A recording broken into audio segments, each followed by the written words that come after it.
Hi, it's Miss Tracy. I hope you've had a good week and let's have a good story. I want to talk to you today about one of the apostles, the apostle known as Doubting Thomas. So, how did he get this title and what does it mean? And is it right? Is it a fair title of him? Let's find out.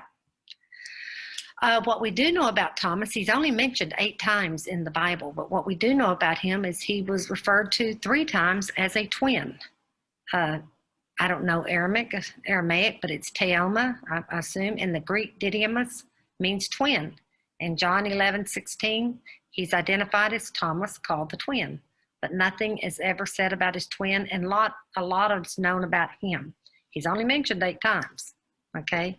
But one of his moments, a shining moment, is he is the bravest of the 12. In John 11:1-16, the story of Lazarus, Thomas has a big moment. When Jesus learns that Lazarus died, he tells his disciples they have to go back to Judea.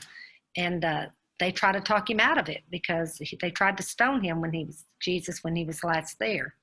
And Thomas is the one who speaks up and says, "Let us also go that we may die with him." So even though they were talking about the danger and you don't want to go, Thomas said, let's go with him. We die with him. Of course, remember Thomas and the other 11, or the other 10, because Judas is no more, all flee when Jesus is being crucified. So Thomas wants answers. So he's brave, but he wants answers. At the Last Supper, in John 14:1-7, Thomas didn't understand when Jesus was saying that he was going to go away and come back. He was like, I don't get it. And so he asked, how can we know the way? How can we find you? And then Jesus says his famous statement, I am the way, the truth, and the life. So Thomas, followed Jesus, loved Jesus, wanted to die with him, wanted to follow him. But then he came infamous, which means not famous, for needing proof of Jesus' resurrection. We don't know why. We're not told that Thomas wasn't there when Jesus first appeared in the locked room to the other 10 for the first time. And when he was told the news, this was his response. Unless I see the mark of the nails in his hands, put my fingers in the nail marks, and put my hand in his side, I will not believe. He needed not 1, not 2, but 3 proofs. He needed to see the marks, put his fingers in it, and put his hand in Jesus' side. So 8 days later, Jesus shows up and says, here you go. Put your fingers in my wounds. Here they are. Put your finger in my side, your hand in my side. And Thomas falls to his feet, falls at the feet of Jesus and says, my Lord and my God. And this was the first declaration after the resurrection of Jesus' deity, that he was Lord and God.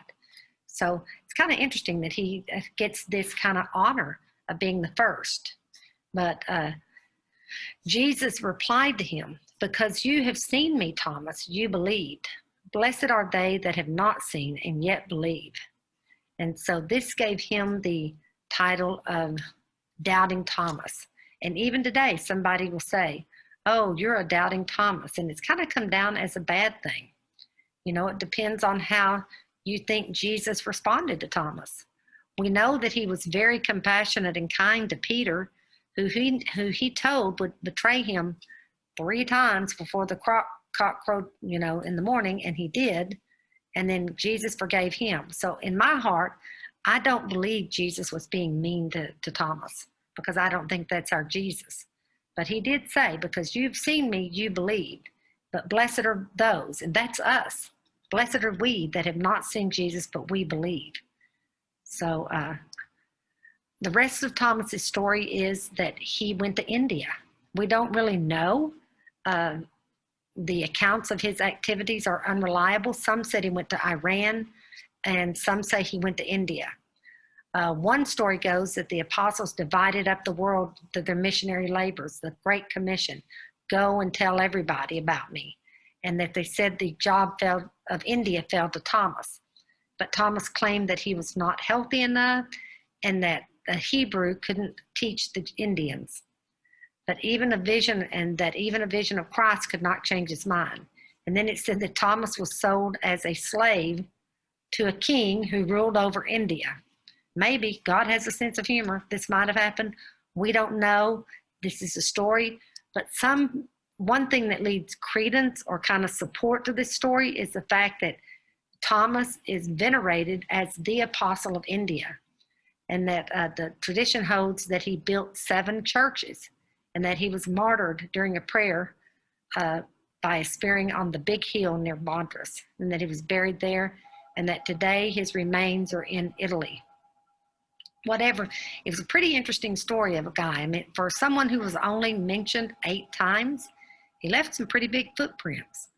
And I think he deserves a look at what he did that was good, and not only as doubting Thomas. I don't think we should look at him negatively.